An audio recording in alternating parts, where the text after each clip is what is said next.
hate David Suzuki? Why do you hate the poor so much? What do you got against the people that are barely scraping a living to get by these days? Why do you want to make their lives so much more difficult? Has it been that long that you've actually lived in poverty yourself, that you're so far removed from that you just don't understand how detrimental the policies you promote are to the working poor in this country? Well, it sure seems that way. Oh, by the way, hey everyone, sorry, I usually start my videos out with that, but I just wanted to send a message, not like he ever watches my videos, but maybe someday he will. And I'd like him to give me an answer to that question. I won't hold my breath, but I am curious to know what the man would say. Headline of the Vancouver Sun, Suzuki Report says road pricing key to cutting greenhouse gases in BC. A new report from David Suzuki Foundation makes recommendations for BC and Metro Vancouver to address the climate crisis. This being reported by Tiffany Crawford, November 30th, 2019. Road pricing?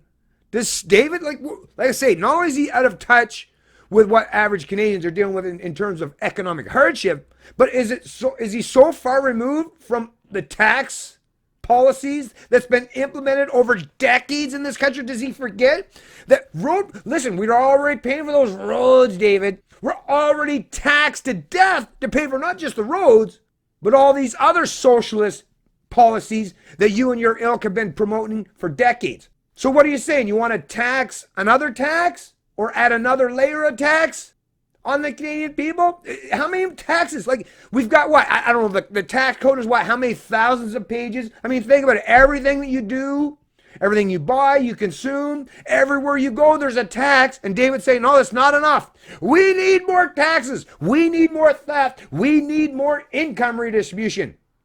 We need to make the working poor even poorer because they're obviously not learning anything because they're not doing what we want or what we require or what we demand. So let's make their lives that much harder and maybe they'll submit eventually. Well, that could be possibly true, David. But when the people, it's not that they'll submit, it's just that they'll all be living in the ditch, dying, starving, and freezing to death. Will that make you happy, David? Will that fulfill all you virtue signaling or your holier than thou supreme mentality in terms of how you're going to protect you're going to protect the planet all right there, David, but you're causing a whole lot of harm to human beings. And in case you haven't realized, human beings can be quite vulnerable to nature. Matter of fact, the Earth's been around for billions of years. We humans got a much smaller or shorter lifespan. I guarantee you this Earth's going to be here long after you and I are gone. Metro Vancouver and the province should seriously pursue road pricing as the most effective way to reduce greenhouse gas emissions, says a report from the David Suzuki Foundation. The report, Shifting Gears, Climate Solutions for Transportation in Cities, also supports policies that are already in place, such as the province's requirement of 30% zero-emission light vehicle sales by 2030 and 100% by 2040, as well as supporting Canada's vehicle emission standard for light-duty vehicles. However, the report says more work needs to be done to regulate emissions from heavy-duty vehicles and to reduce traffic congestion. It says the best way to do this is to introduce road or mobility pricing, a controversial plan that Metro Vancouver is already considering that would charge drivers a fee for using roads. Like I say, there's already taxes for that, David. Why do you want it? Like I say, why do you hate them? I don't know what world these fucking dipshits live in. Like I say, do you think David lives so meek that he creates no carbon footprint? Anybody ever want out there and wherever the hell David lives, anyone want to follow him around with a camera someday and see just how many times he's creating a carbon footprint himself? I mean, come on, we're already being taxed for the air we breathe with carbon pricing and everything else that we consume. But now David's saying, nope, that's not enough.